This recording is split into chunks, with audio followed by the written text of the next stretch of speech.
Good morning. This is Michelle Gumbs, King County Board Commissioner. I would like to call the Legislative Committee meeting for March 16th, 2022 to order and request a roll call. Allen? Allen present. Good morning. Bates? Bates present. Brown? Brown here. Silva? Silva is here. Wallace? Strathman? Strathman here. Gums? Gumbs here. And Shepro.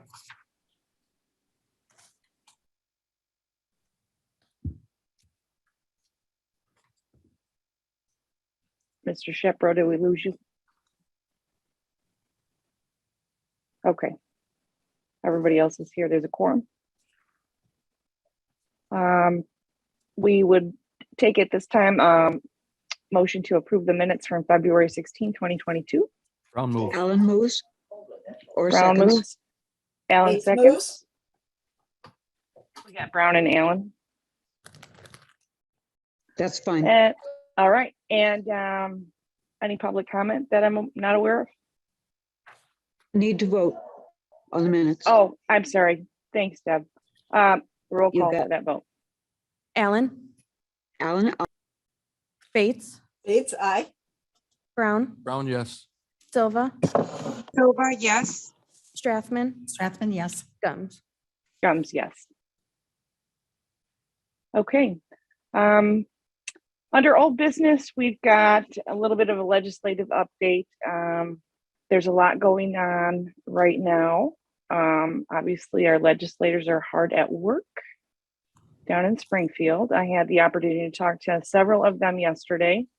Their calendar is dates to remember: March 25th, the committee deadline for bills in opposition chamber, March 25th. April 1st is the third reading deadline for bills in opposition chamber, and April 8th, they will adjourn. So I would like to really quick jump to a new business topic, because we're going to need to get a witness slip done. Madam Chair asked for consensus from us here on this committee to get that done, because there's a hearing on Thursday at 9 a.m. That's Senate Bill 3215. And it is mental health authorities validation. A synopsis of that bill is: it amends the Community Care for Persons with Developmental Disabilities Act, the County Code, the Property Tax Code, and the Community Mental Health Act to validate existing levies for certain community mental health boards.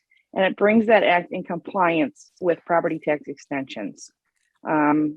So I read through it. It looks like it's good for our counties, and would ask for consensus on allowing a witness slip to be submitted by Madam Chair. Would you repeat that number, please? Yes, it's Senate Bill 3215. So it's not the one on the agenda here. It's a, yeah, I'm bringing this up under new business. 3215. Yes. Okay. Madam Chair, Allen, Yes, go ahead, Ms. Allen. are you able to, or someone able to describe, PTEL is normally, and let's see, is normally a way to make sure that taxes stay steady. Is this bill trying to bring us up to comparable with where we should be, or is it trying to step into new territory to add to the taxing authority? I just don't know enough to know. Do you know? I got to be honest with you. I didn't dig too much into the details of it. It is my understanding that it brings us where we're supposed to be, and that's why it has strong support from pretty much everybody that I was able to locate. Is this like a housekeeping bill then? I can't answer that for you. Oh. It appeared to me that way, but is Madam Chair on the line? No, she's not here. No, she's not here. May I read the synopsis, Madam Chair? Should I read Yeah, it? I just read the synopsis, but you're welcome to repeat it. I guess it went in one ear, not the other. If you don't mind. Okay, because I got the numbers confused because it wasn't on the agenda. Amends the property tax code, the Community Care for Persons with Developmental Disabilities Act, the county's code and the Community Mental Health Act contains provisions validating certain tax levies for community mental health boards effective immediately. So it does, the synopsis doesn't really say what it does. It just says what it's going to affect. Yeah, so when I was looking at proponents of this bill, pretty much every mental health community organization is in support of it. And again, we're just going to do a synopsis or a witness slip here for it. So if you guys don't feel comfortable with that, I apologize. I don't have a lot of details on it. Do you need a motion? Well, we just need consensus for her to sign the witness slip. That was what was asked of us. I'll give my consent, my consensus. I can't consensus by myself, but Any Hi, opposition? Oh, thank you. hi, Michelle, I'm here. I'm sorry. Thank you. Madam Chair is speaking. Thank you so much. This was just caused to my attention as well. And I think the issue is just, do we support this? We know that we're looking at a sales tax referendum that could possibly do the same thing, where it would be a county-wide mental health effort. This gives people the power to levy a tax, the real estate tax, as part of this levy, and a portion of it would go to mental health. So if it's not saying that we have to do it, but are we in support philosophically of it? Now, I can go ahead and sign it with just my own name, but what I'm asking for is, should I sign it as King County Board Chairman? Because that's a different approach. And I would not do that without asking you, unless I knew it was something we all supported, but this may be a little bit more controversial. Mr. Armstrong, have you commented on this at all? Have you had a chance to review it? I have not had a chance to review this. I do know that this relates to tax extensions, not assessments. So this isn't something that I would normally review it. If you'd like me to, I could, but I doubt I could review it quickly enough to do it expediently within this, by the time this meeting ended. And I know you have a deadline of tomorrow. Correct. That is correct. I think 9 o'clock is going to the hearing. Correct, 9 o'clock tomorrow morning. So you have my consensus on this. Madam Chair, Yes, this is Which Chris one? Caius from Dundee Township. Well, either one of them. You're running the meeting, Madam Gunn. go right ahead, Mr. Kai. Yes, I think maybe I can put a little enlightenment on this. This I believe relates to both of the referendums that were passed by Elgin Township and Dundee Township that were invalidated this last year. I believe this is an attempt to correct that, to allow those to be, because those were passed by a 2/3 majority nearly, but were invalidated along the way because of the language that was included or not included, that PTAL language was not included in the resolution or in the election information. So I believe this is to correct that and allow them to be validated, since they were passed by a big majority of those two townships, as well as some others that had passed in the past, have been passed by other organizations that didn't include that language, but this would allow them to be also valid, because they were actually put into effect anyway. So I don't know if I got too confusing in that or not, but I believe it directs, for us in King County, it directly relates to Dundee Township and Elgin Township's passing of the 708 board. Very good. Madam Chair? And I'm in favor of it. Very good. Ms. Bates, go ahead. Well, that was my question. Are Dundee Townships asking for us to pass this then? They have not reached out to ask us to pass it, but they did pass it with a great majority. And everything that I'm reading has extreme support for this. For this bill or for their other referendum? For this bill. Okay. Madam Chair, Allen, It's- Yes, Miss Allen.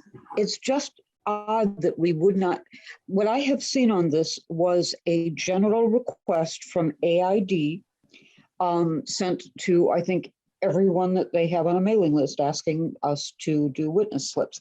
It just seems, I just wish that someone from Elgin had contacted me or had contacted you and said, here is the effort that we're going to put forth because we feel like the referendum was passed and yet overruled by an entity that could overrule it, and we're coming back for a second bite at the apple because the vote proved that people wanted that. It would just be helpful to have, you know, our to have, of course we know it's needed, and that's why we're discussing it, Madam Chairman. That's why we're having serious discussions to see if we want to do this countywide. But it's just odd that, you know, no one would call someone and say, hey, let's do this. I would, excuse me, Ms. Gums, may I speak? It's Corinne. Oh, absolutely. Yeah. Kind of just jump in.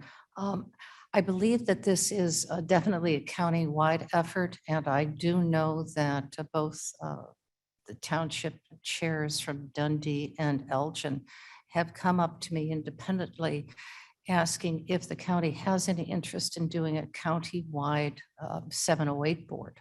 And I have told them that that discussion has been had and that there's no interest in moving forward with a county-wide 708 board because the existing 708 boards are functioning very well. And we don't want to interrupt their process. This is a layer on top of all of that, different from. So this is not regionally specific. This is county-wide specific. I have not read the bill in detail yet because it's like a hurry up and make a decision to whether to support this holistically. I think it's a great idea. But even if it were to be passed, that does not mean that this board will move forward with our efforts to have it levy a tax to support mental health. That's a whole different discussion. But that levy can happen then throughout the state for all the other counties, exempt from Chicago, or Cook County, I'm sorry, Cook County. Madam Chair, Brown with a question. Yeah, Mr. Brown, go right ahead. Thank you. Maybe not a question, but a comment. I don't really understand what we're talking about here today. This is certainly something that just came up at this meeting. And I've heard a lot of I believes and I think, and I make it a practice that when I vote on something, even if it's a consensus vote, that I understand what I'm voting on. So at this point, I mean, I would not feel comfortable supporting a witness slip or whatever it is that we're talking about doing here, because I'm not sure what it is we're talking about doing here and why. What my question was, I'm going to go ahead and sign it as my own name. I will not use my title as King County Board Chairman. I will just do it personally to support this. The question was, do I have consensus from this committee to use the title? Because the titles mean something different. That means I'm representing an entity. Right. And Not just again, myself. Brown speaking again, and I understand that. Don't get me wrong. I certainly support anything we can do for mental health, anything we can do. But again, I'm just not sure what it is that we're saying it's okay for you to go ahead and sign as county board chairman with our approval. I'm not Sure. comfortable I with that. appreciate that. I think would have been helpful if we'd have seen this legislation up on the screen so we could quickly review it.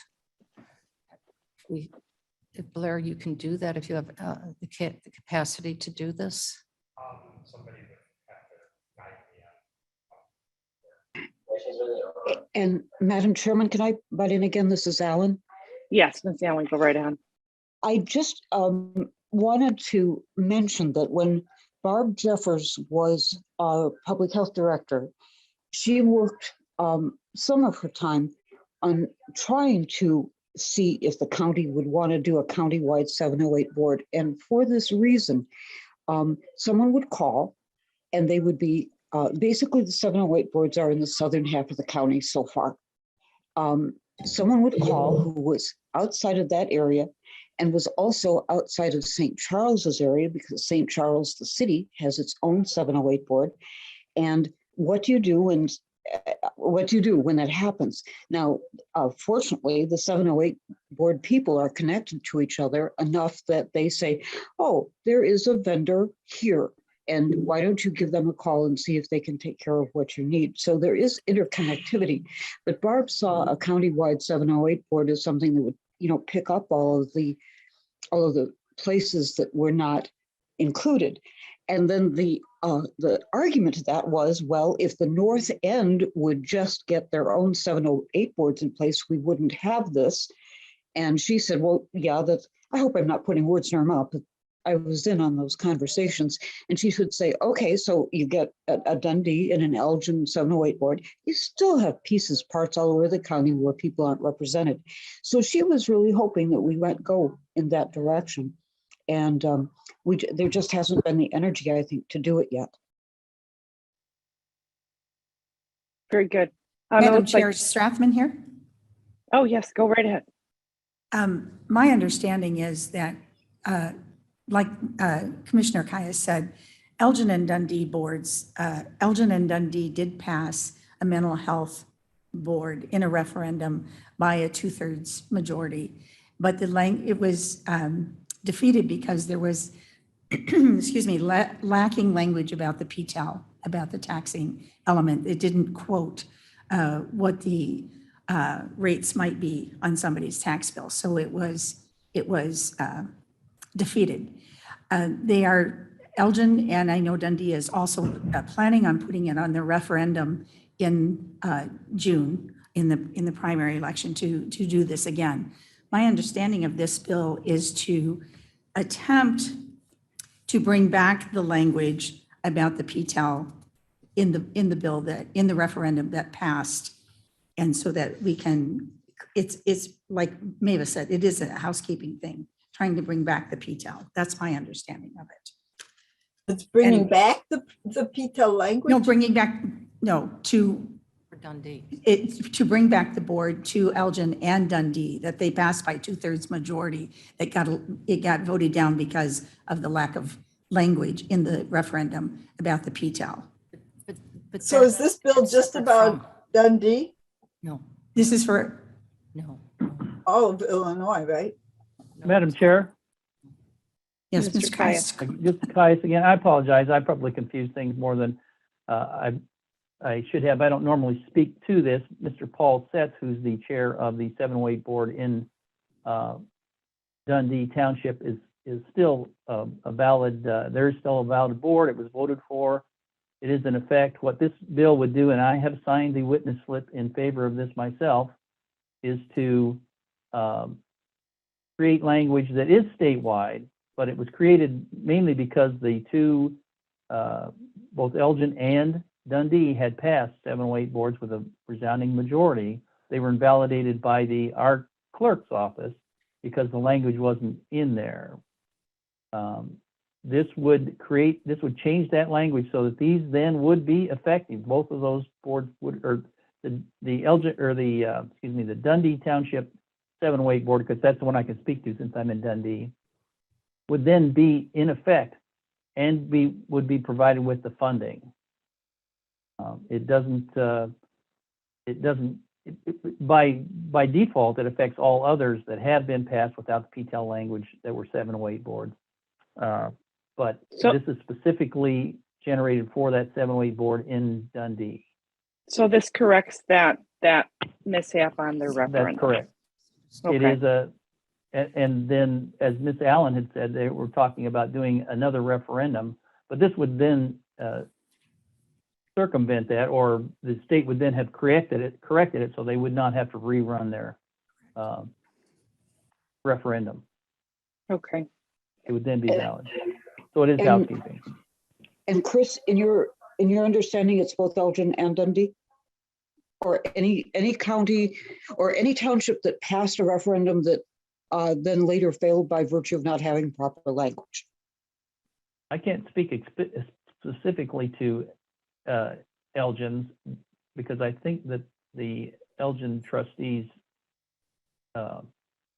canceled it completely, but they voted it out afterwards. But I know for a fact in that the Dundee Township, it is still a valid board and it's still there. They just don't have any money to operate with, and this corrects that because it was voted for. Madam Chair, Brown with a question. Mr. Brown, go ahead. Thank you. It sounds to me like what Mr. Caius is saying is this bill would circumvent the guidelines that the clerk's office is charged with following to determine whether or not the language that is written for a referendum is correct. And I'm not sure that's something we should participate in. A mistake was made, but there's reasons why the clerk's office and there's reasons why bills have been written to define the way referendums need to read.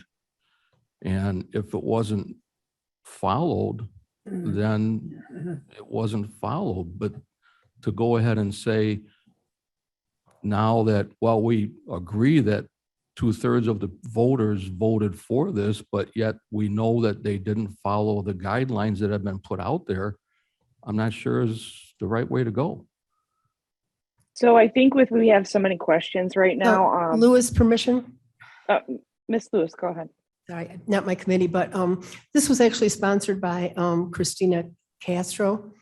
And so it was very specifically to correct that imbalance up north. And to Mr. Brown's point, I would disagree with that because I looked at all the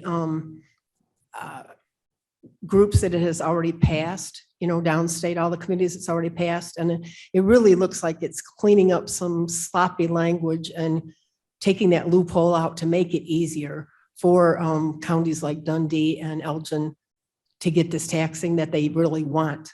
So, I can't consent on this, but I think that the board, whether individually or we allow Madam Chair to sign her name on it, I think it's a great thing.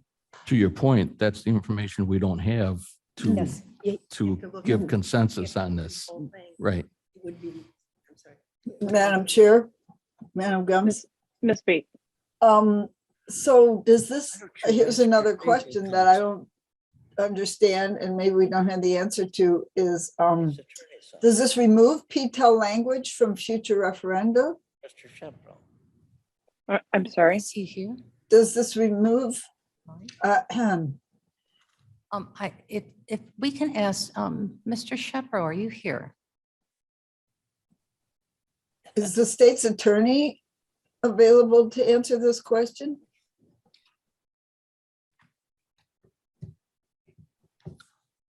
Can we- I don't see any of them on there. So, Madam Chair Perot, Yes. just can you speak on this? Oh, may I talk or do you want me to? stop? Yes, no, yes, absolutely, go.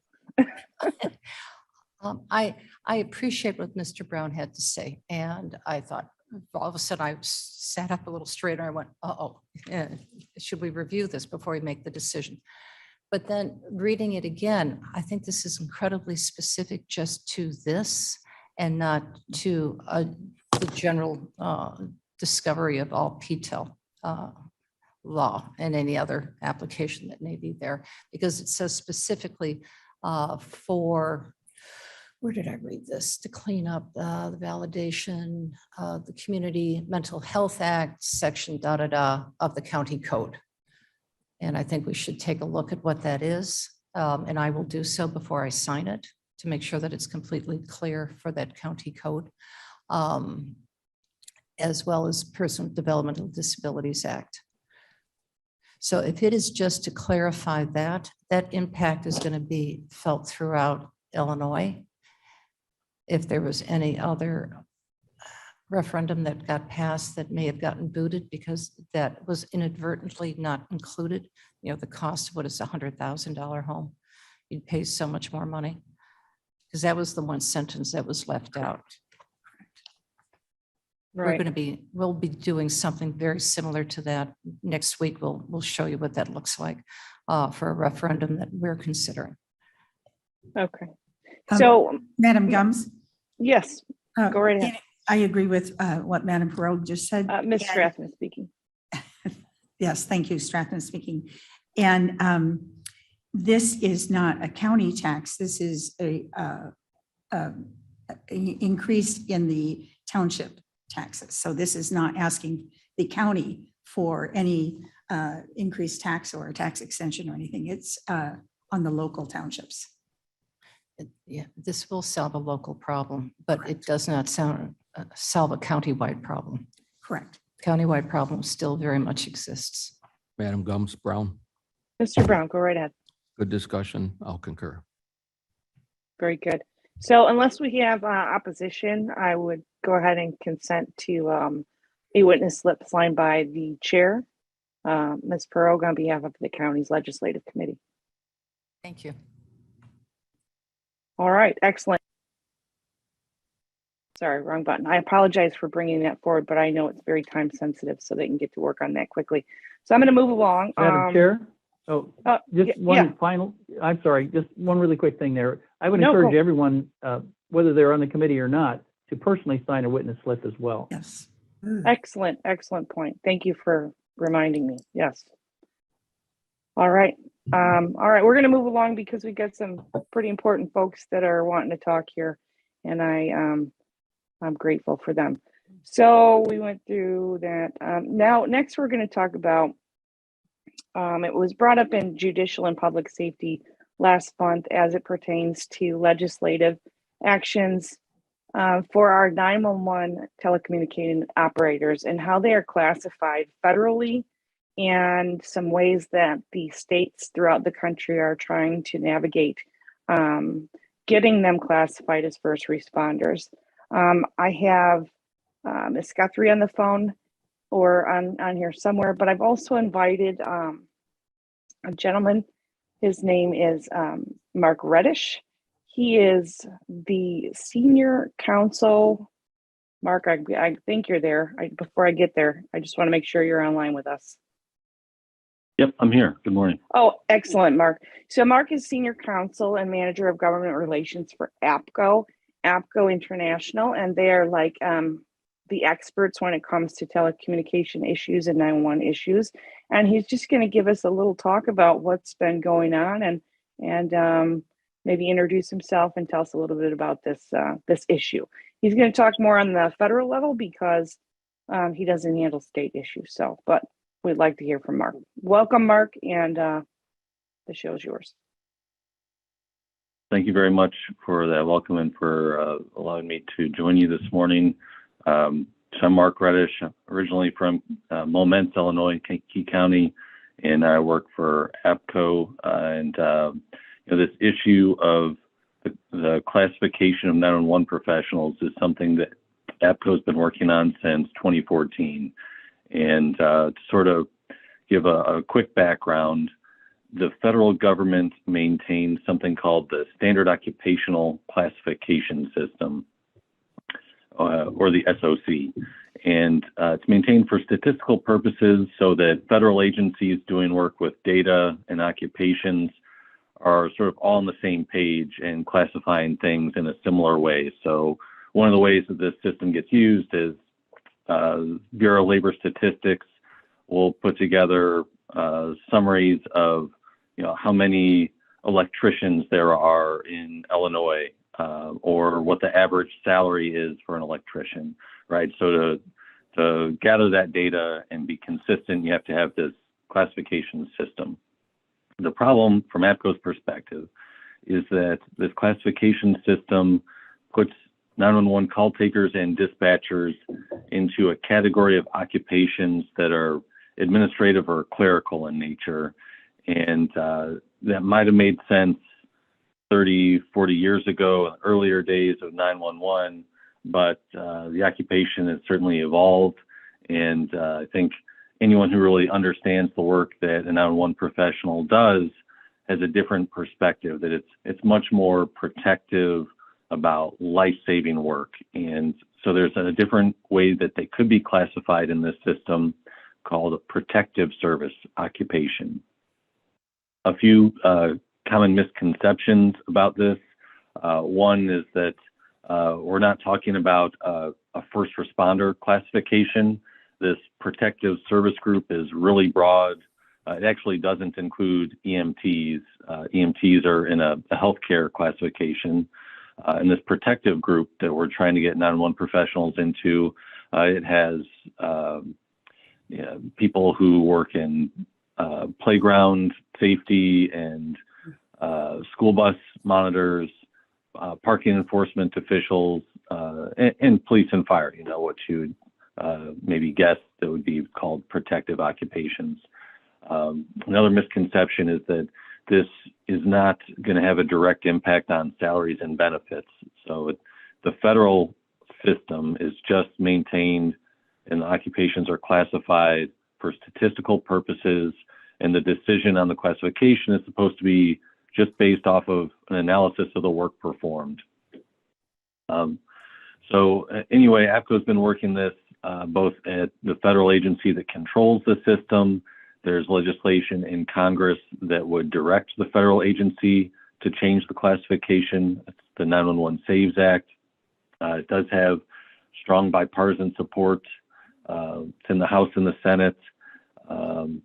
And another common misconception is, or maybe opportunity for confusion, is that separate from this federal classification system, there are often state classifications of occupations that do impact things like eligibility for the pension system or PTSD coverage for disabilities, maybe different training opportunities.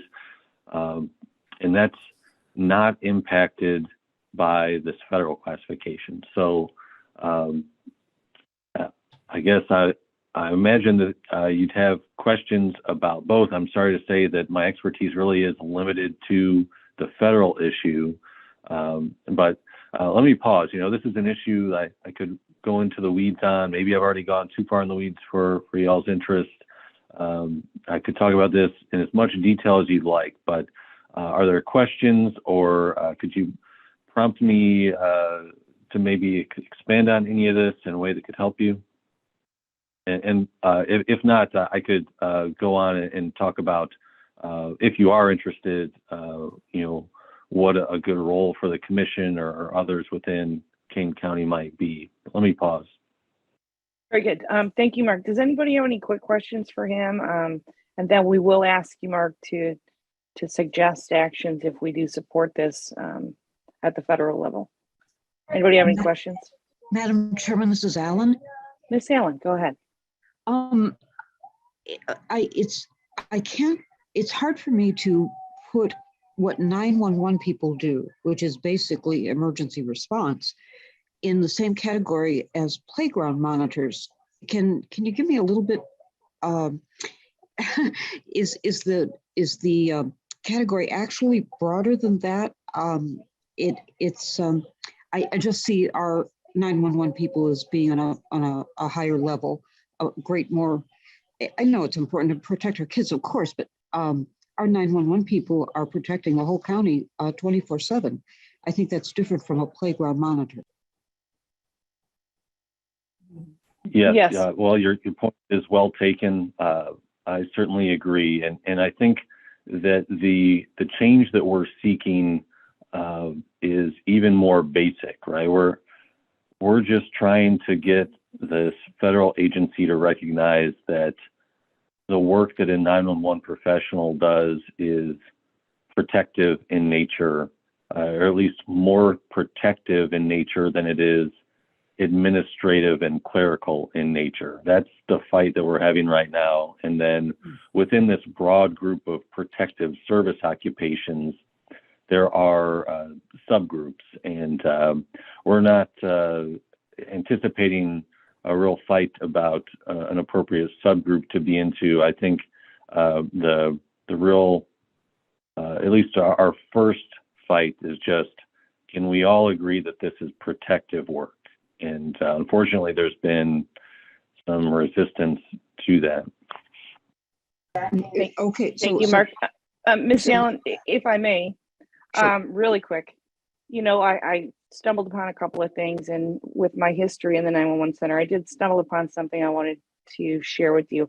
Back in 2002, Homeland Security Act, it defined the term first responders and as an individual who in the early stages of an incident are responsible for the protection and preservation of life, property, evidence, and the environment. And by that definition alone, we agree that a 911 dispatcher's responsibilities are in fact that of a first responder. However, it sounds to me like APCO's, you have to cross one hurdle to get to the next hurdle. So, Mark, am I accurate in that? Well, I think to the extent that we view this as a first hurdle, yes, that this seems like such a common sense issue, right? We didn't anticipate when we started working on this in 2014, we thought it would be as simple as pointing out that the classification system is outdated. The classification probably was 30 years old at that time. So we thought it was just about educating the people in charge of this system that it made sense to change it because 911 had changed. We didn't anticipate that we would have this fight over whether it makes sense to put 911 professionals in a protective service category because, I mean, if your job is to coach someone through a medical procedure like how to perform CPR and literally save a life, it just does not compute that you're going to want to group that with administrative and clerical occupations as opposed to a very broad group of protective service occupations. Bates, please. Yes, I just want to make sure, Miss Allen, did that help or did you have more? Absolutely helps. I would have, jumped to the next classification. So yes, thank you for that. Not administrators, yes, protective services. Thank you. Okay, Miss Bates. So I'm trying to get to the root purpose of this bill. So if it is not going to affect salaries, will it possibly affect salaries down the line? Is this the first step in, everybody wants respect and recognition, which we all deserve. Is there another, is it going to affect salaries down the line? Is this a professional bump? Something like that.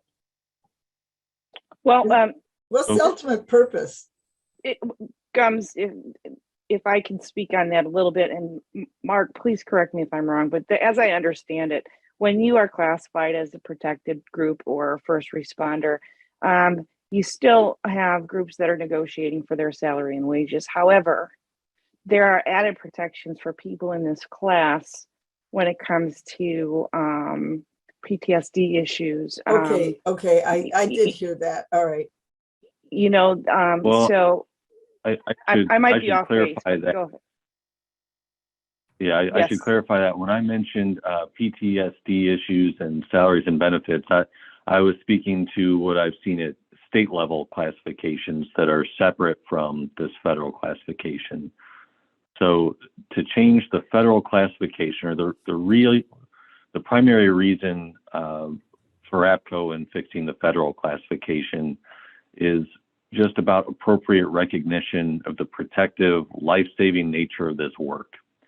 Now, we have heard from people who are interested in this in the 911 community that if this statistical classification is corrected, perhaps then at the state or local level, it would make it easier for them to argue for changing salaries and benefits. But from a legal perspective, they are disconnected. There's no direct impact from the federal classification to the state and local changes. Okay, is this a state or a federal bill we're talking about today? Well, today we're talking with Mr. Reddish on a more broader history lesson. We will be talking a little bit about what our legislators are doing here in Aurora or in Illinois. Okay, thank you. Does anybody else have any questions for Mr. Reddish? I think that's it. Okay, Mr. Reddish. If you don't mind, could Yeah. I just ask one more minute of your time with an ask? Absolutely. Is that okay? All Okay, fair. thank you. So if this is an issue that you support personally or professionally, I think we would certainly appreciate any outreach to your federal elected officials. I know that some of Illinois' congressional delegation is co-sponsoring the legislation that would fix the federal classification. I don't know all of the representatives for Kane County. I've got the list of current co-sponsors in front of me, and Michelle, I'm happy to send that to you if you'd like, but APCO has an advocacy form.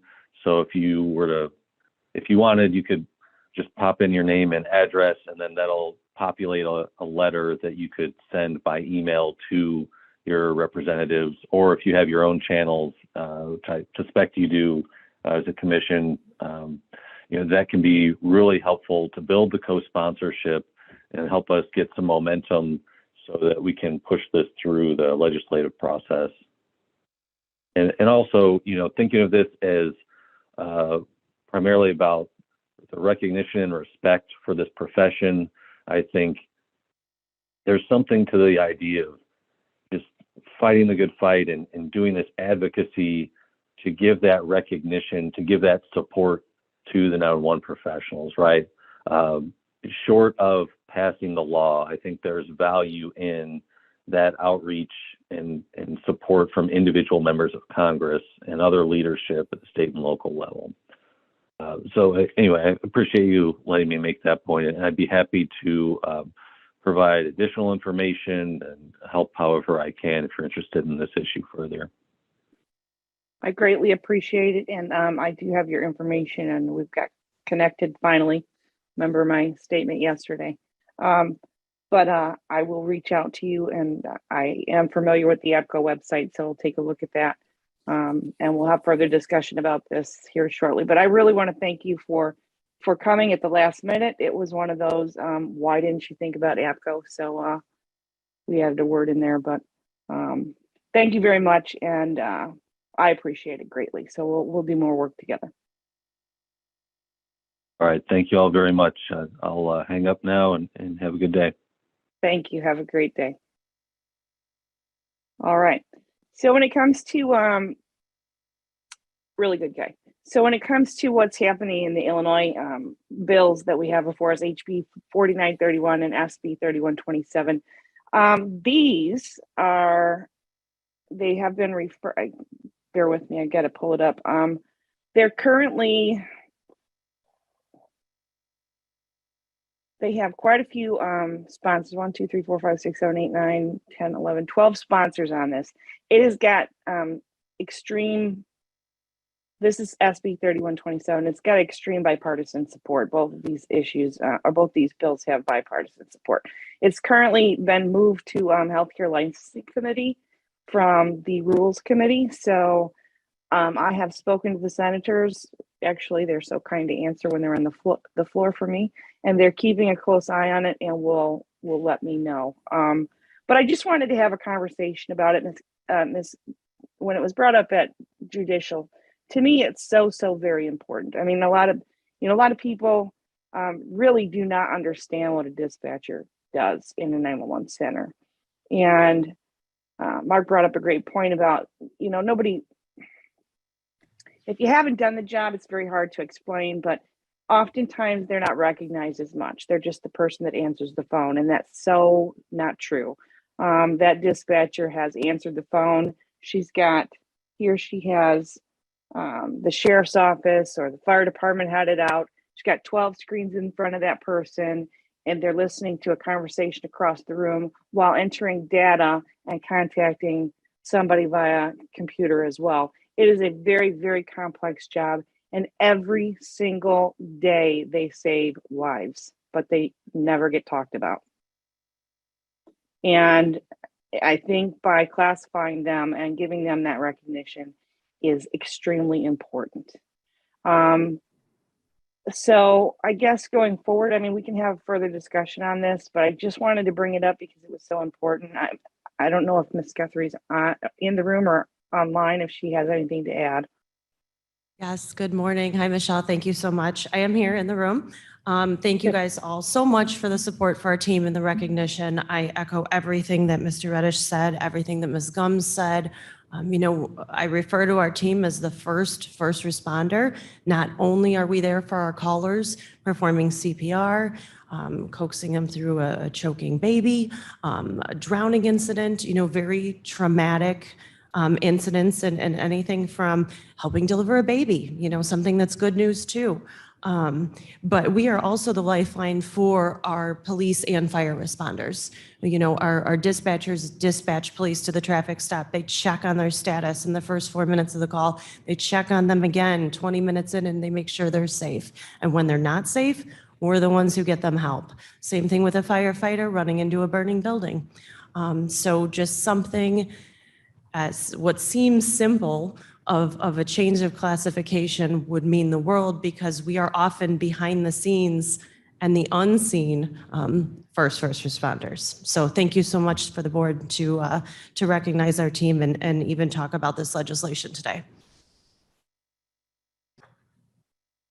Sorry, I'm muted. Thank you very much. I appreciate you being here. And, it's funny.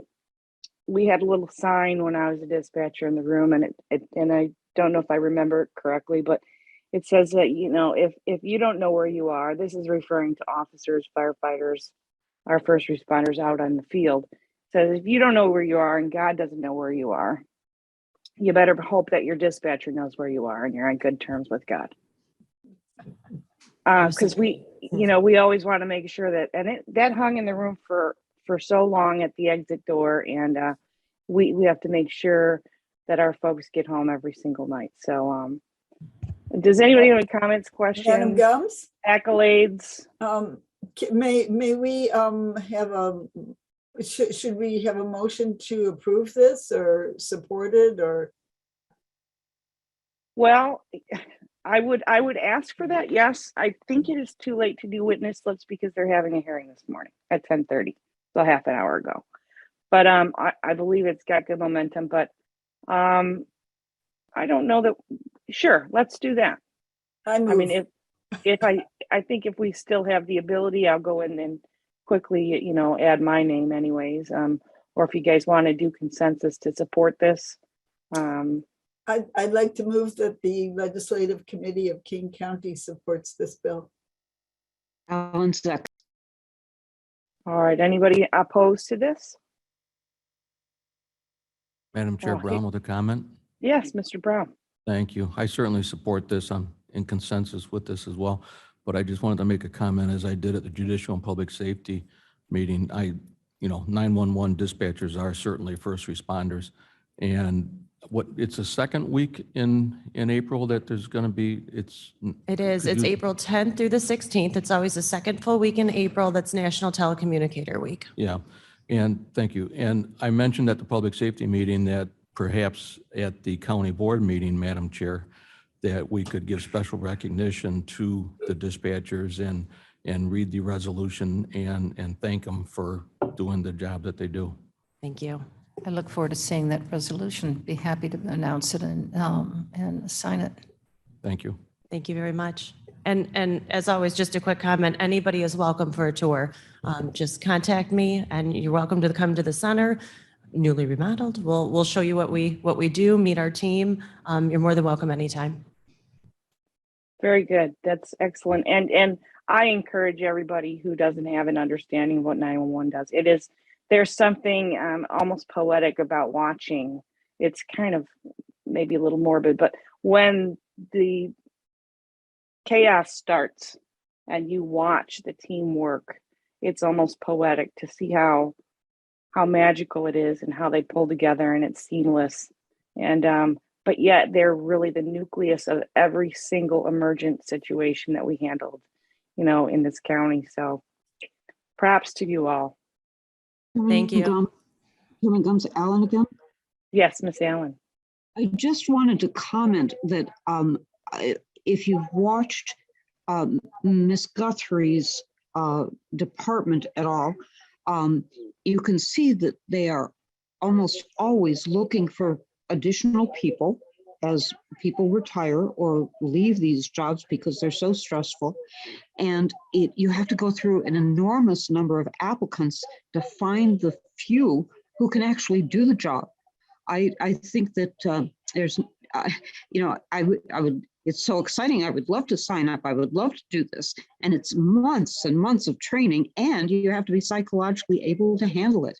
So very few people, Madam Chairman Gums, very few people actually get to do this job. And we need to recognize that it's a very elite stratum of people.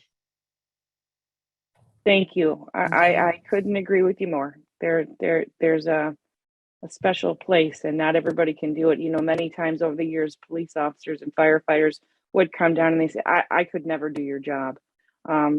They're right, they couldn't.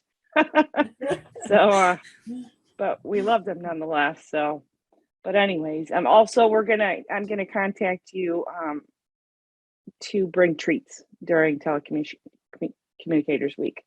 Thank you so much. So- And one more quick comment. I just want to highlight KingCom is one of 5 911 centers in King County. So there's KingCom. We also have TriCom Central Dispatch, QuadCom Dispatch, Elgin Dispatch, which is within their police department, and Aurora Dispatch within their police department. So we work with a great team here in the county. We all work collaboratively together. Interoperability is so important. Good communication among the centers is so important. It is very important. I spent many phone calls on the line with King County. So I always say I was the nice one. I'm just saying, Michelle will get that. Michelle will get that. Anyways, if we don't have anything else, any more comments about that, we're going to move along. Thank you, Ms. Guthrie. I appreciate you being here, and tell everybody Thank I you. said hi. I will. Thank you so much. All right. Okay, we're going to move along with a discussion on our new business in reference to railroad mergers. I'm going to kind of turn that over to my co-chair, Ms. Strathman, I think, to speak a little bit on that, because it's an issue that was kind of on my mind, and we want to have a conversation over it. Thank you, Ms. Gums. Last year, Canadian Pacific Railway announced that they plan to acquire Kansas City Southern Rail Line. And in order to do it, when they do this, it will make a line directly from Canada through the US and to Mexico. Excuse me, this has to be approved by the Surface Transportation Board. And if it is approved, it will create the only single line railway connecting Canada, United States, and Mexico. However, leaders in Bartlett, Bensonville, Elgin, Itasca, Hanover Park, Roselle, Wooddale, and Schaumburg say the merger would really have a negative impact on life in our communities. They have formed a coalition, and the coalition is called Coalition to Stop Cpkc, which is Canadian Pacific Kansas City. They've also created a website, which, excuse me, I would encourage you to go to check out, and it is www.stopcpkc.com. This has the potential to really impact our daily lives in this area. And as I represent Elgin, I spoke to Elgin City Manager yesterday, and some of the information that they are proposing with this merger, that the rail lines are proposing, is they would increase their freight train business in the Chicago area. And Chicago is number 2 in the nation for rail lines. And they would go through all these cities with these freight trains that would be up, 2 miles long, which is incredibly long. Downtown Elgin has 4 railroad crossings within 1 mile. So you can see the entire downtown area would be not accessible because of the freight trains. And because like a lot of communities, Elgin has created a downtown area that's based around commuter population, going into the city for jobs. They've created businesses downtown and residents downtown, and this would all be affected by that. Right now, there's about 3 trains per day that go through these lines, not only in Elgin, but through all these communities. With this merger, it would be increased at least to 11 freight trains. And the trains, again, like I said, would be 2 miles long. It has the potential to really increase pollution in that the cars would be, sitting in traffic waiting for the trains to pass. There's also, with this increased business, this increased rail freights going through, it would increase the chance of rail accidents.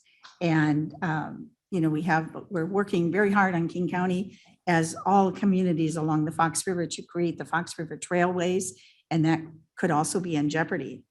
So next month, I just want to bring this attention to King County, because DuPage County has voted to stand as a council to support this coalition to stop this. There is some opportunities possibly to reroute this around the metropolitan area, but it's not going to be done without our input, without the whole communities working together. Elgin alone, in order to accommodate, if it should go through downtown Elgin, the estimated cost is between 5 to 7 billion with a B dollars in order to create safety and quiet zones. And right now, if they impact those 4 crossings that I said were within 1 mile, to go for emergency vehicles, not only police, but ambulances, also traffic, school buses, they would have to go 2 miles out of their way if they went to the north end of this area, or a mile and a half, which, those are valuable minutes when it comes to emergency situations. So next month, I have invited to the legislative committee to have Rick Kozel, who is Elgin city manager, to come and speak to us and give us an update on this. But it's something I'd like you to check out this website, do a little reading, and see if we can't support this coalition of these communities to have we've got some skin in the game with this, so that we can support these people with this coalition. Again, the website is www.stopcpkc, which is Canadian Pacific Kansas City.com. And I look forward to having Mr. Kozel with us next month. So if there are any questions? This is Corinne. May I speak? Isn't the train then going to go through Gilbert's as well? I'm trying to pick it because it's going to be going, I'm trying to visualize where the track is going to be going. It's going to be headed towards Rockford. Is that where it goes after it leaves Elgin? Where does it go next? I don't have that information. I think know- it's important that that it's not just Elgin. There may be other communities that are impacted by this as well. I have that list. It would be Bartlett, Bensonville, No, Elgin. no, I'm talking about in Kane County. Those are all in DuPage, I believe. Yes, and DuPage board has. Yes, but as it goes, once it leaves Elgin, it's not just going to go to Bartlett, it's going to go different direction as well. Does it continue when it leaves Elgin? That would be going, what is it? I don't believe it goes. South? It goes west from Elgin, I believe. West. Okay. So, but then where does it go? Where's the track go west? That's a good question. I can find that out. Or we can ask Mr. Kozel to. We to should address ask that. those mayors or village presidents about the impact it would have on their communities as well. Because if it's Kane County, we've got to make sure that it's not just Elgin, which is fine, but where else, how else is it going to impact? It probably goes down Big Timber. Yes, it does go down Big Timber After Big Timber, where does it go? It goes to McLean Boulevard, Big Timber and McLean, and then from there it goes west. So Rockford is not on that line. Okay. So who else is it impacting? The 2 mile expansion of the railroad. Yeah. We can have Mr. Kozel bring us that information next time. Okay. The some of the infrastructure corrections that might be needed would be either tunnels or railroad overpasses. And, has the potential to just be devastating to our life as we know it in this area. Madam Chair Brown with a comment. Yes, go ahead. Thank you. I don't mean to be the naysayer here today or the guy that questions everything that we do, but I certainly do have some concerns over this proposal, whether it be to support it or object to it or whatever.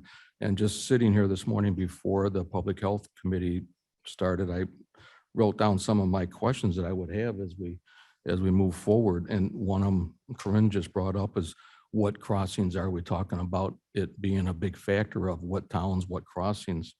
Another concern I have is, what is the cargo that is being proposed on these additional eight trains that are going to be going from 3 to 11 trains a day?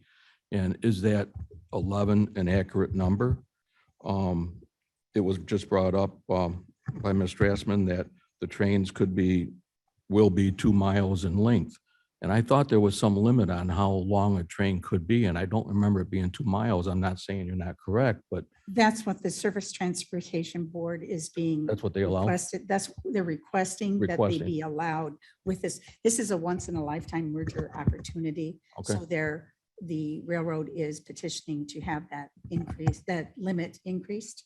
Okay, so I guess I'd like to know what the current allowed amount is, length is, and what they're, some more details on this before we offer our support and objection to it. So back to the cargo, are they proposing hauling any hazardous material on there, oil, coal, so on and so forth? Or is this going to be more of a merchandise type transportation train where we see these? I'm looking out the window right now and I see on the track hundreds of truck cargo containers going down the railroad track right now. So if that's what we're talking about, I think that's different than talking about some hazardous material. And also we have to remember that we are going through, and hopefully it'll end, a supply chain issue. And we need to be looking countrywide as what we're going to do to transport supplies around the country more efficiently and quicker.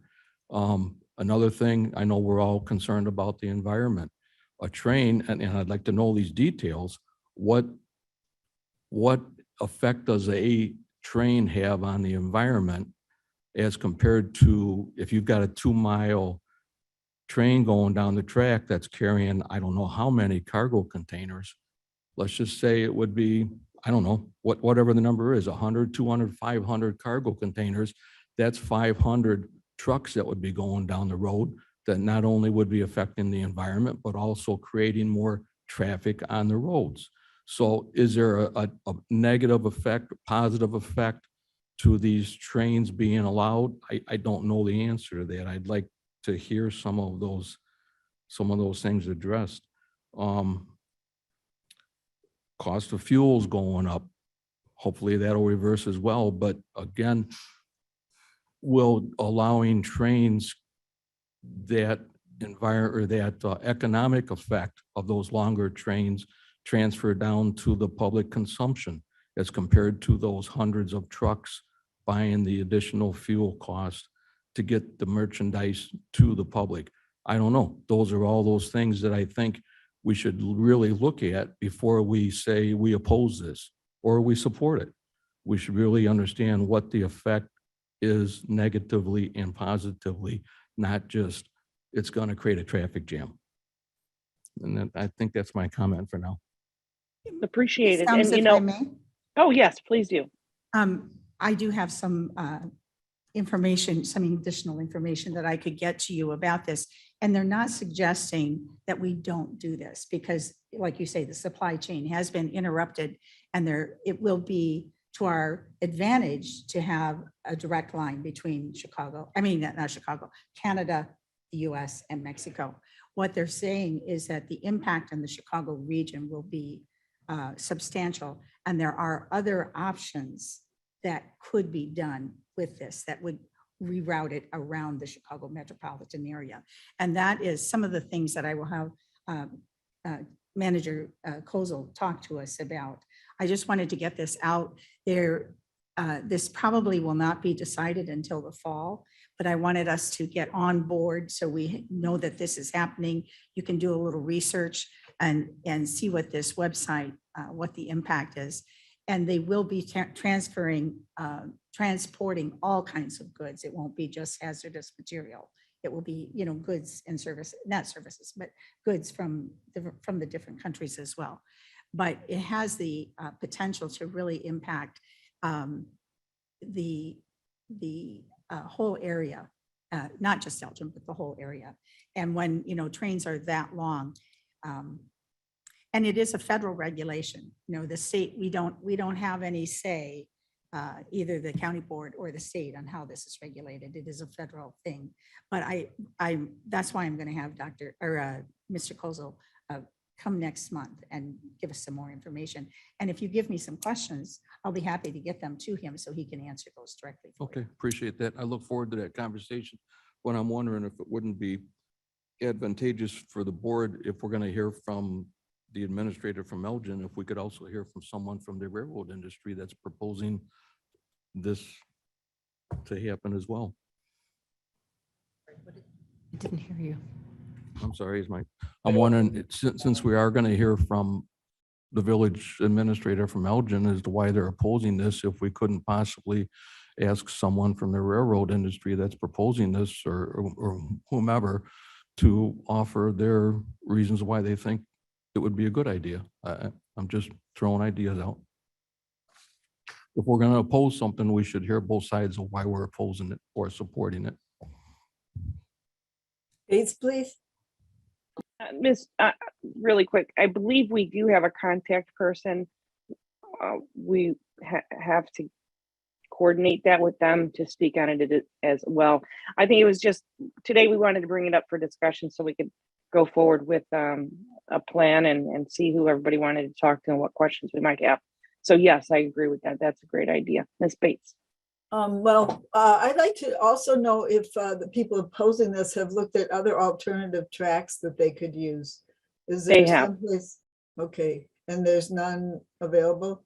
No, that is the question. It would be more costly to the railroads if they do the alternative route, which is to circumvent the Chicago area.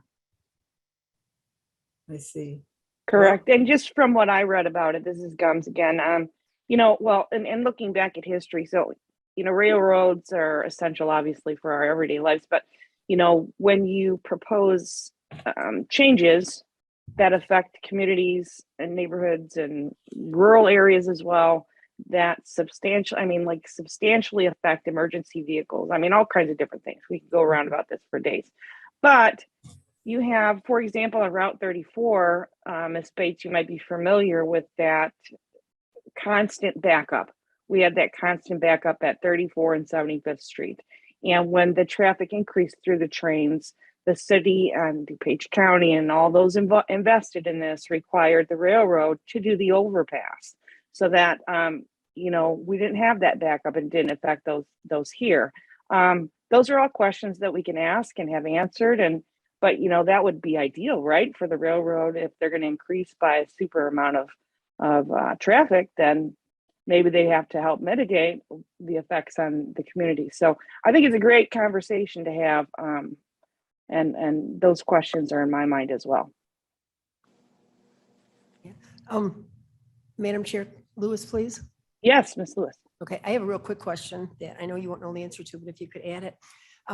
This railroad, are they going to have hubs? Like when we got the Rochelle hub in for the train that runs through there, it led to so much economic development out in Rochelle and Winnebago County, Ogle County in there because of all the distribution sites that then became available and all the restaurants and all the, it just really, really did something in that area. So if they're proposing that the reason this has to go through is because they're going to put a hub somewhere, well, maybe we need to talk about that.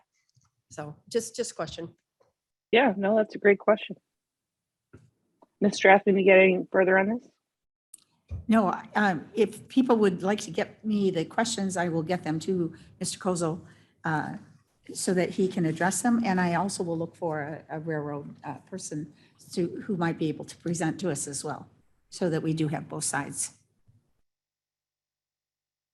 That's all I have. Good conversation. So we're going to move on to our next discussion, which is our legislative liaison. We've got Mark Armstrong here. We've got Brian Pollock to give us a little history lesson and give some maybe direction. We've had this discussion in other committees, but I would like to start with Mark, if you're on the line. Can you just give us a little I'm history here. lesson? Yeah, you want go for it. Well, I've been here in Kane County for 16 years as supervisor of assessments, finishing up my 4th term. And since that time, there's been a variety of approaches that have been made to addressing legislative issues. Really, the first question that I would counsel the county board to ask in this topic is, what do you want to do regarding legislation? Simply starting out with the point of, should we hire an outside lobbyist, is not the place to start. The place to start is, what are you hoping to accomplish with the legislature? If what you want to do is take a look at bills, see what's going on, occasionally voice an opinion, you can probably do that without spending the money. Having said that, if you want to be more active, and especially active, say, proposing legislation, actively guiding it through the process, it really makes sense to have someone in charge of that, someone who can respond to issues, someone who can attend to it on nearly a full-time basis while the legislature is in session. Typically, that's what a paid lobbyist does. It's not the only way that it can be done, but it's the way most groups do it. Then there's something that's a little bit in between, and that can be done with a lot of people who spend a lot of time to do it. The real problem, though, in my observation, is not necessarily the lobbyists so much as the way the decision-making and the meeting schedule is set up.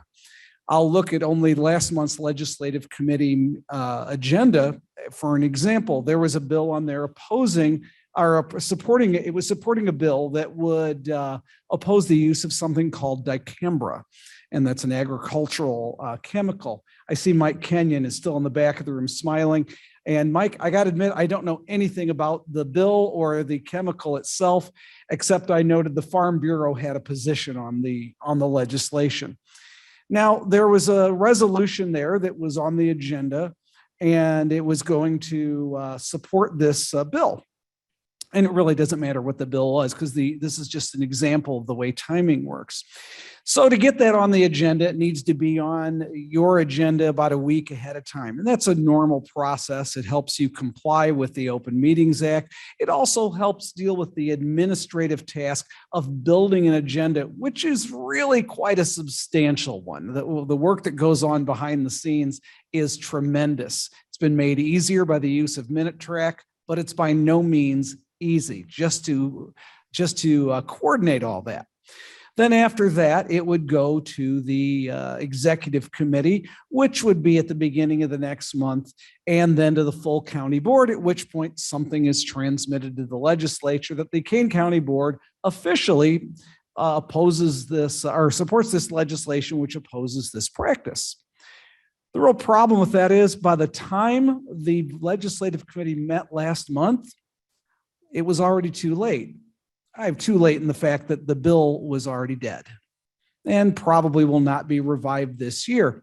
And that's generally just the way bills happen in Springfield. The scheduling is not such that this process is going to ever be very effective with communicating what this county board wants to take place in Springfield. It's a little more like, and I'll speak to the younger folks here, or at least younger than me, a little more like a video game. Targets come up, targets go away, or targets even change shape. Let's use this bill that the county board may have considered opposing. Let's suppose supporting. Let's say the county board had something that opposes the bill, but the bill just sits there. Now, at some point, that bill may become something else. It may have been used as a shell bill. Now, I don't want to go into what shell bills or vehicle bills or anything else use. And this could become either through the various processes, but a bill with the exact same number could become something very different, something the county board wouldn't want to have. Yet there's a resolution on the table saying, hey, the county board supports this. So the other problem with this is things can happen later that may make it look like the county board supports something that it really doesn't. Tasking someone with the job of representing the county to the General Assembly would circumvent that. Now, that doesn't have to be a lobbyist. It could be someone designated by the county board. You certainly have the authority to do that. But you would also need to have the confidence that that person is going to make the right decisions, because those decisions will usually have to be made without coming back to you. Let me give you an example.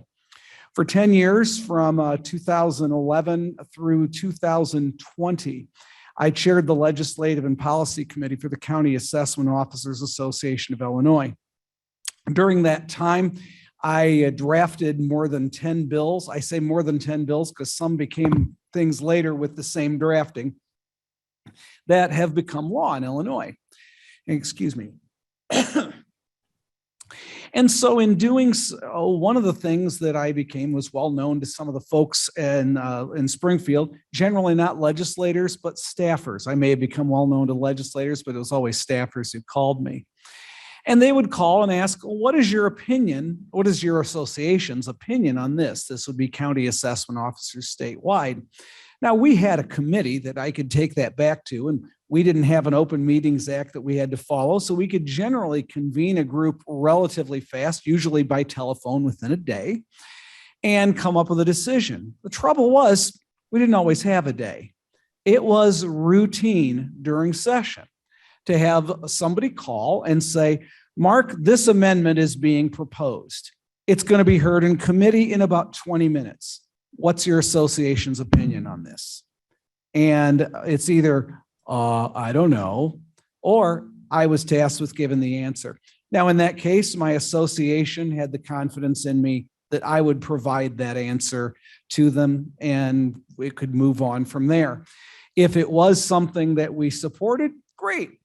Why you support it, we'll add you to the list. For instance, on the bill we were discussing about the mental health referendum, when I looked it up and I was getting the text, making sure it's pulled up on screen, I happened to notice the witness slips pulled up. We had 309 in favor and 1 opposed as of the current time that we looked at that. Now, something in favor is usually doesn't require anything else. Opposing it, though, is a bigger task. Why do you oppose it? And what's even more important, what changes might get you to move to neutral or to support? Because that's something they're going to want to know as well. So whoever you put in this position has to be adept enough with the issues to be able to respond to that. Say why, what is the specific concern you have, and what might get you to those concerns to be allayed? Because sometimes the text that's in the bill that you're concerned about isn't really a main part of it, but it's a side product of drafting that somebody didn't know about. Because sometimes bills come up and they're written in such a way that you look at it and you think, I don't know how we'd implement this bill. We had a bill proposed in 2010, said if there are more than 40% of a home sales in a certain jurisdiction are foreclosures, the supervisor of assessments shall put a special multiplier on that area. That was the whole text of the bill. And I'm looking at this and I'm thinking, to do what? What would the multiplier be? I don't know what you're looking at here. Plus, it would still mean the Department of Revenue would have to equalize it and essentially undo anything that you'd have done.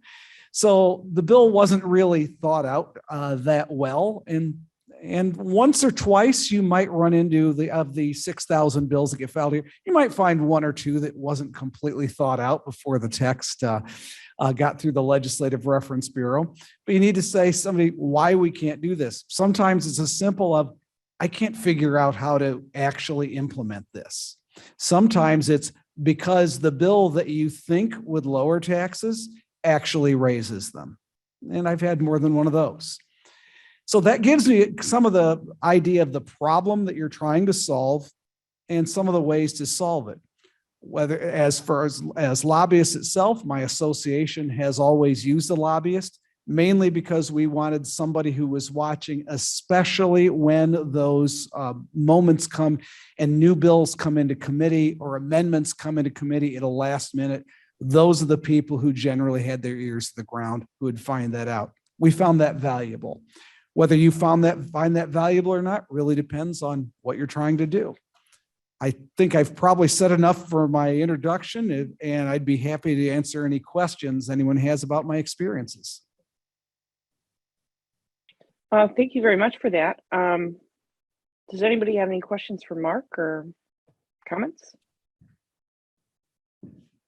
Madam Chair, it's Alan. Ms. Allen, go right ahead. Could Mark hang around? Mark, are you willing to hang around so we can hear from Brian too, and then ask questions of both of you? I would be happy to do whatever is the committee's pleasure. Thanks so much. You. Thanks, Ms. Allen. Yes, Mr. Pollock. Oh, I thought I was just here for public service early. No, you are. Yes, yes. I'm having PTSD. I sat in that chair for 2 years, Madam Chair, and I remember this. Thank you. So thanks for giving me the opportunity. I've been on, I guess, both sides of this.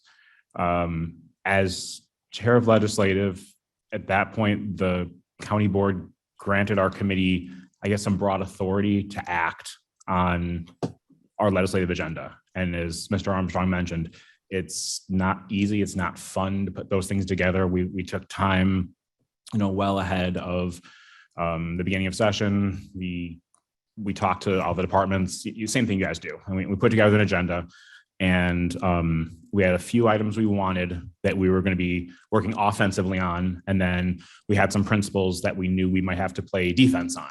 So the idea was do what you have to do to get that stuff done. And, when things come up, report to the committee, bring it to us.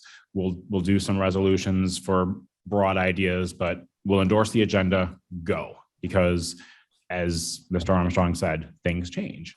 So the first year, we pushed for the judicial facilities fee. I drafted that bill. You guys just used it last year when you built the new courtroom.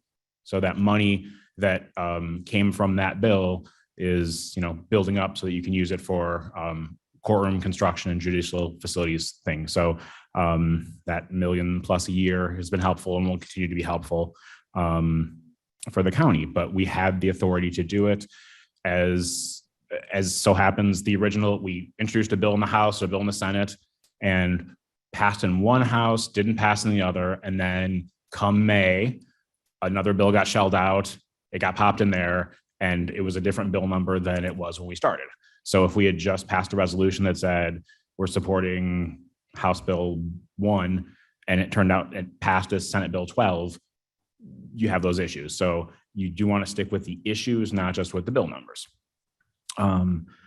Similarly, working in the clerk's office, one of the first things we did when I got there was we had seen that because of the efficiencies we have in the way we run polling locations, we had some extra judges. And when you have multiple polling locations, precincts together in a polling location, you have more judges than you need.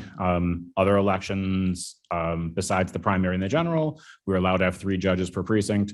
We pushed legislation to move it to 3 judges per precinct in the primary because primary voting is a lot lower than a general election. The legislature passed it.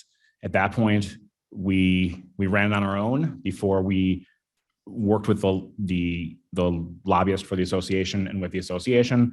We did it. It was a lot more work than doing it with a group. I remember being down there, then Senator McConaughey, I kept running into her and she'd be like, is your bill up today? No. Well, why are you here? I'm working the committee. Come back again. Is your bill up today? No, I'm working on committee members. Eventually she's like, my office is over here. If you need to crash or something, you seem like you live down here. So, and that seems to be the thing. When you're doing that, this was pre-COVID, so we could be down there and we had that face-to-face conversation. And I've been on the other side, where now we're part of an association with the Illinois Association of County Clerks and Recorders, part of IACO, part of some other groups, where we have a legislative team of the association members. We also have a lobbying group, and elections can be different. I'll give you an example. The election omnibus bill back in May. So we introduced a series of bills in the House and the Senate. And what will happen with those is sometimes individually they'll move, other times they won't. Or some will move and then they'll die in the other chamber. But there'll be talk over the session that there's going to be an omnibus bill. And in years past, the clerks would wait and then something would pop up and we'd have no idea what was happening. And we'd be told maybe right before it came out, or we'd see it when it's in committee and be playing defense and it was too late.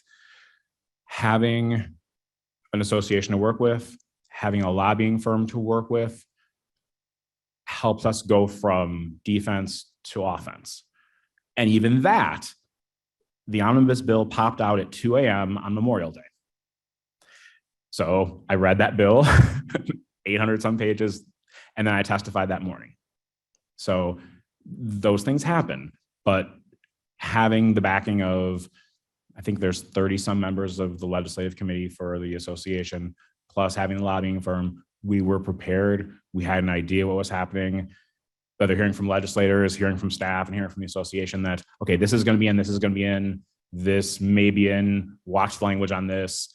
We were ready. So we weren't going in cold. We had an idea of what things were and what pieces they took and what they didn't take. But if you're not prepared, you are playing defense. And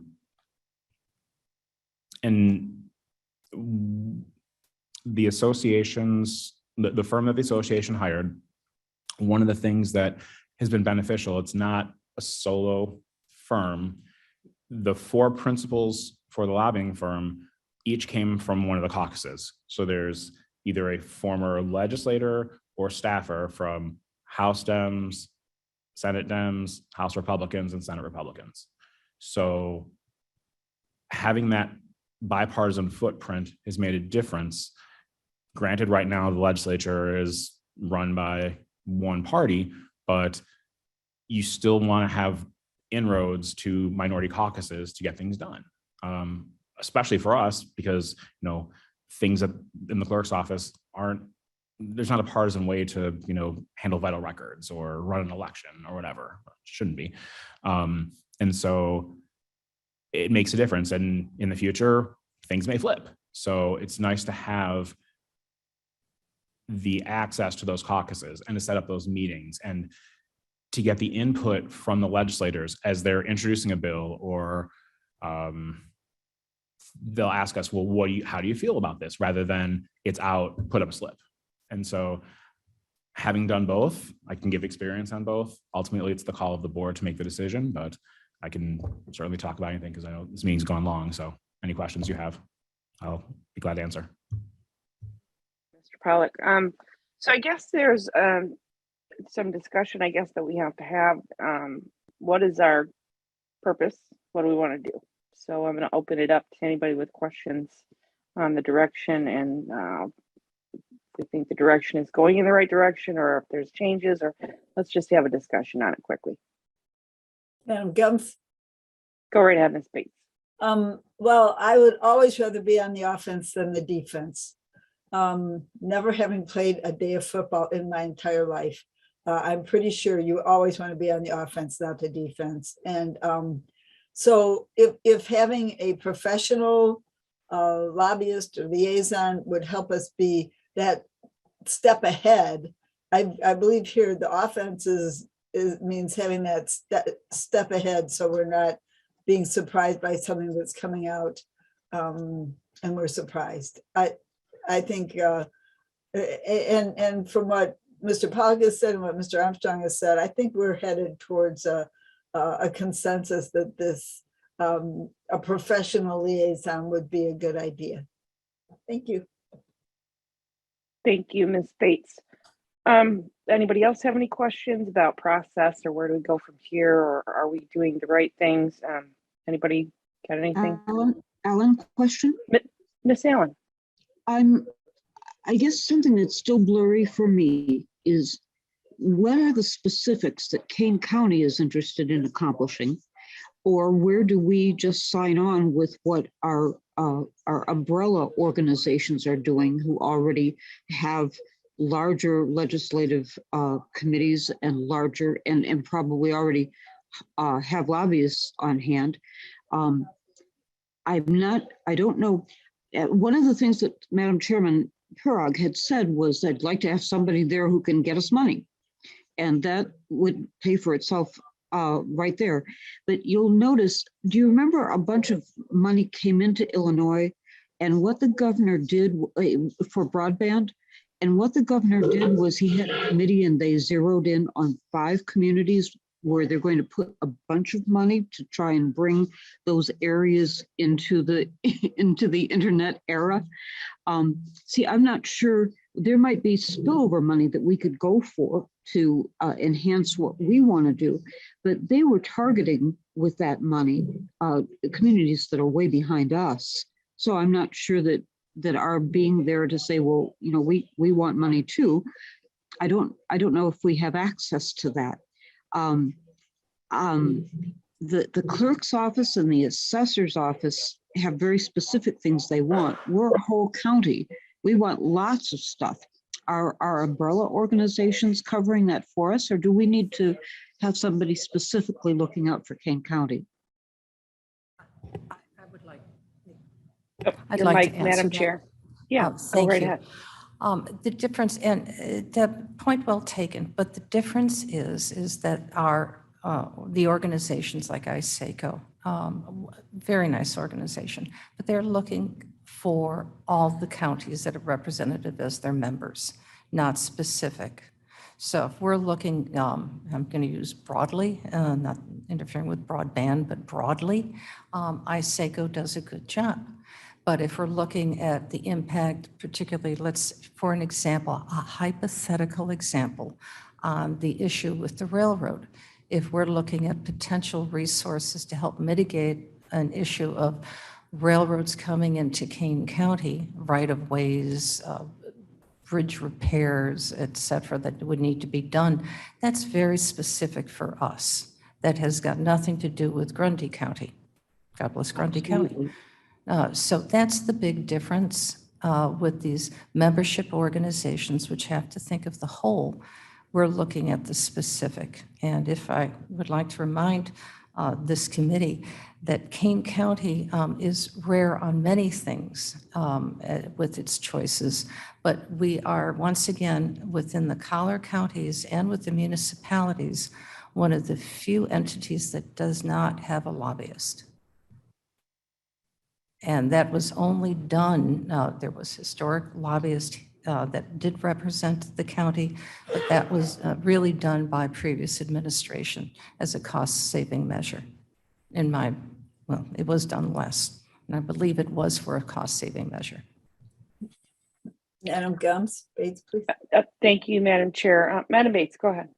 On top of to reinforce what Madam Chair Pirog just said, I can see situations where not only would our interests be irrelevant to Grundy County, we could possibly, and this is a word I don't like to use too much, be in competition with other counties for funds or I'm not sure what. And there may be a time when we really want our own lobbyists to be looking out for our own interests. Thank you. Even though we love Grundy County. Yes, thank you. Does that go along with your idea, Madam Pirog? That's exactly correct. Okay. Thank you. So, Mr. Armstrong, you know, it had been, I've discussed this with a couple of different people. So, you're kind of the expert here. it had been discussed that we have a subcommittee to address this as a single topic because it's kind of,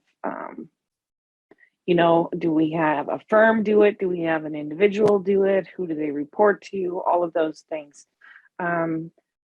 So can you give us some direction or I guess, insight on what the benefits of that would be?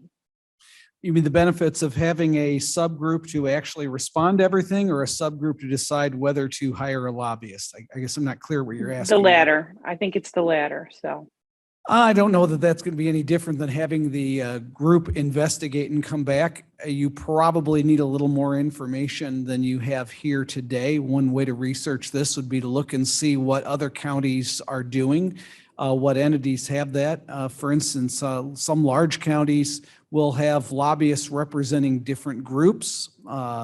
Cook County would be a good example of that. I know the Cook County assessor has his own lobbyist. Other smaller groups would, in the assessment field, would work with organizations like the County Assessment Officers Association or Township Officials of Illinois. But other counties in Illinois will do that. I think that can be looked up on the Secretary of State's website. And seeing what their experience is might be one way to take a look at it. The other way is to try to figure out where exactly we would come in at. One of the things I know when lobbyists will file who they're going to, you have to say who you're going to lobby. It might not just be the General Assembly, but it might be different state agencies. The reference was made to getting funding to certain things. That's one of the things some lobbying entities will do is lobby other agencies, say the Department of Transportation of the state of Illinois, for lobbying for that group. So that might be part of that as well. And then perhaps at some, if you decide to go in that direction, actually asking for an RFP for lobbying services and see who you think would be good. But the idea that was said earlier that you could go with another group, but your goals may not be the same as theirs is absolutely correct. And this is something I see in my own association. Large counties will have different needs and different problems than small counties do.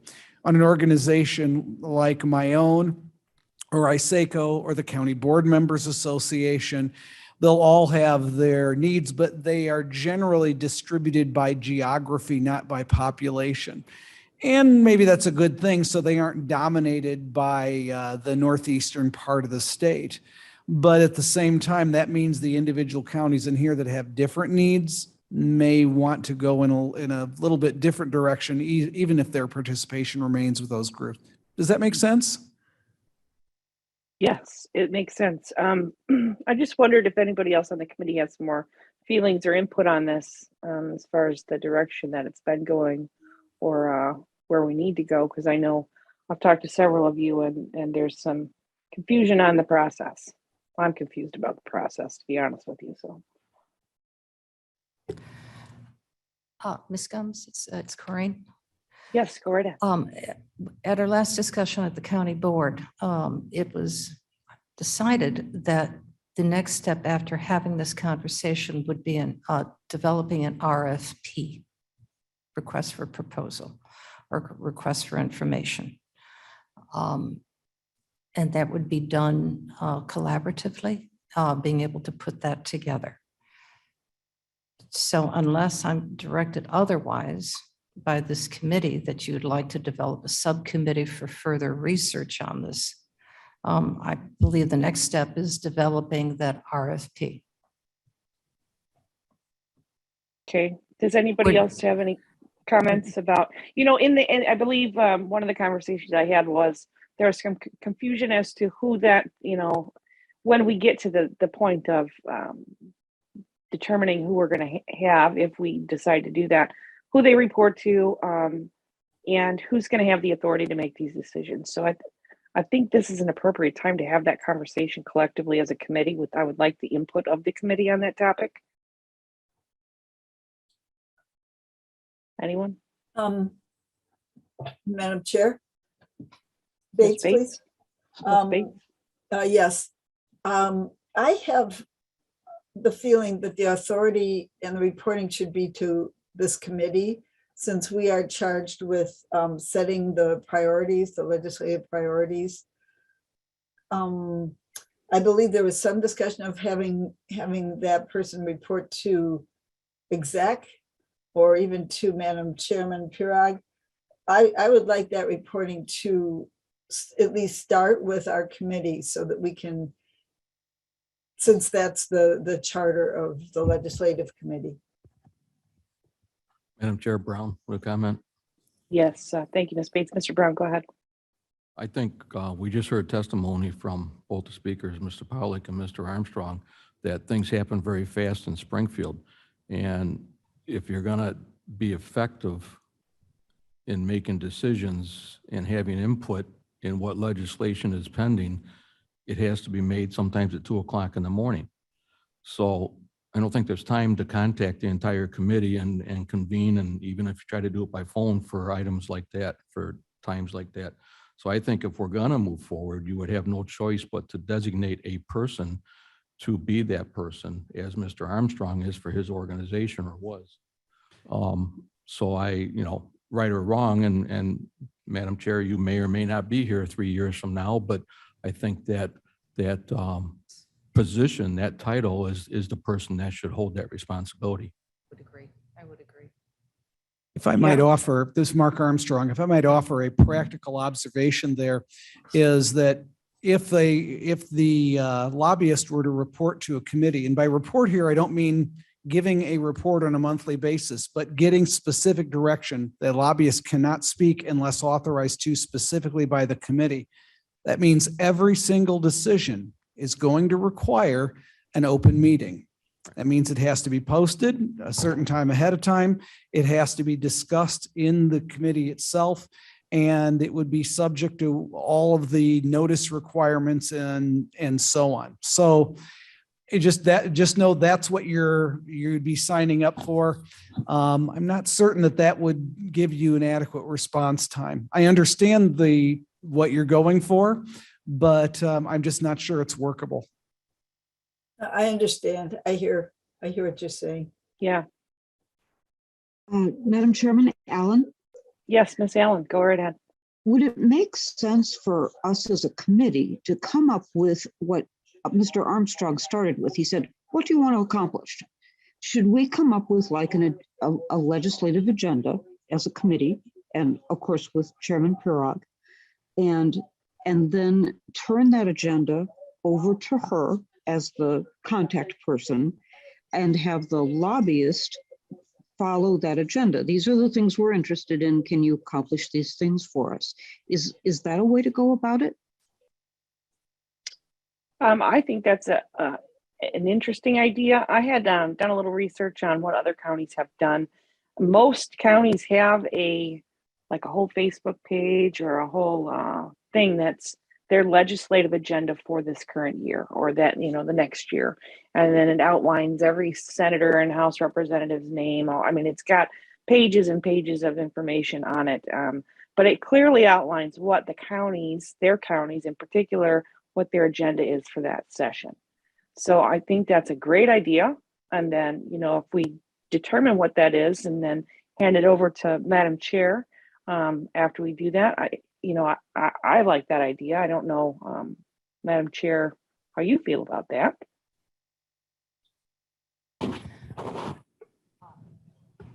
I believe that the full engagement of this committee, the entire board, is important to the process. So yes, I think that's a great idea. Okay. Chairman Gumbs, can you mention a couple of things that you saw on someone's website? I mean, were they interested in yeah, just give me a couple of, I'm pretty anal. Can you give me a couple of examples of what they were looking for? Sure. So off the top of my head, give me 2 seconds. So for example, pardon me, Lake County. They have a legislative agenda, and it goes through their table of context, which includes, gives a little story about Lake County, the introduction, and then it has a section for purpose, their positions on current bills that are important to them. They have a section that says state-sponsored initiatives, state-supported initiatives, and then there's breakdowns for each one of those areas, topics of importance. It gives that in the table of contents, and then you scroll through. Their page indicates their population, housing, health, and recreation, economic. It's very, very, very thought out. And then it goes into what they aspire to do for Lake County, and what they're keeping an eye on. So I can forward that information to you, or Just look it up, thanks. yeah, I mean, it's pretty, and that's just one county. I mean, I did have the opportunity a while back to look at a bunch of counties, but it seems like most counties do have that legislative agenda out there. So I think that's a good spot to start. I like it. Would you repeat so Ms. Allen is suggesting a small group to come up with the purpose and goals of a legislative liaison? And actually, I thought our committee would set an agenda. Okay, or the whole committee. Yeah, and then having set the agenda, then Madam Chairman would be the contact, Madam Chairman Parag would be the contact person between the lobbyist and herself, so that the decisions could be made at 2 a.m. to follow our agenda. Does that sound reasonable? I think even that decision should be left up to the committee as we're thinking about this. Madam Chair, Where that decision making should lie, since we don't know what will be happening in the years to come. Okay. Madam Chair Brown with a comment. Yeah, Mr. Brown, go right ahead. One last comment, and I guess my comment is to try to wrap this up. There is another meeting that we're a half hour late for. There's a lot of people that are waiting for that meeting.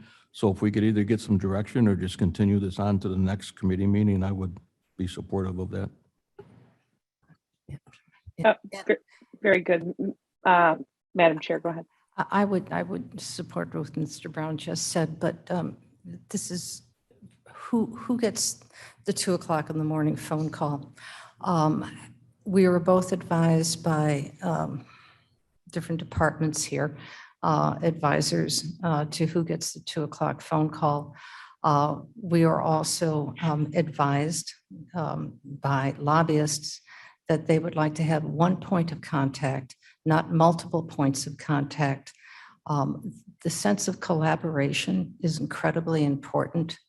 That sense of trust has to be built into your Kane County chairman. It is the position that was duly elected by constituents.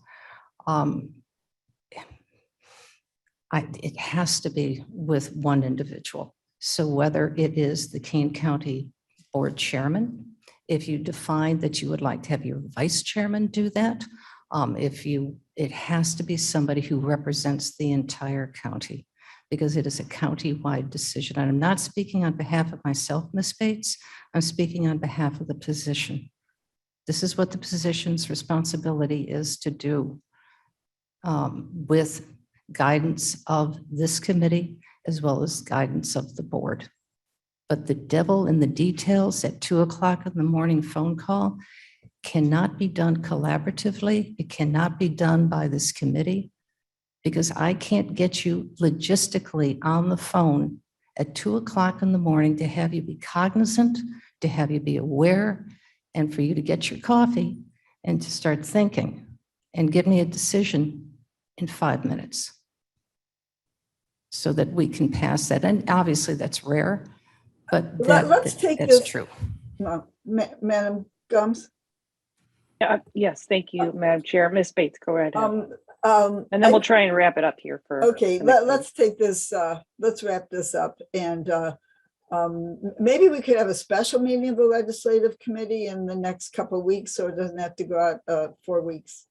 Well, I don't think that there's a rush on this. It's my personal opinion. I don't know if somebody's got to push back on that, but our session ends April 8th. So we're a little behind the ball there. So I don't think having a special meeting is going to make that big of a difference. That's my personal opinion, but please correct me if I'm wrong. but I think we should move this to the next meeting. We'll have discussion in between. And if I may, and I agree, though I won't say anything after this. If any opposition to who should take that 2:00 in the morning phone call is wanted to be discussed, because this seems to be the sticking point. Could you please put that all in writing ahead of time so that we can actually analyze what the opposition is and get a better understanding so we can provide answers to that, whether affirming it or arguing on the opposite side? I think that's Certainly. very important to be able to put best Absolutely. practices together. And I would I will reach out to the lobbyist of the Sierra Club and the chair of the Sierra Club and ask them how they proceed, because I know specifically, Ms. Bates, that is an organization that's dear to your heart. I've been a member for 10 years of that organization myself, and ask for what best practices are.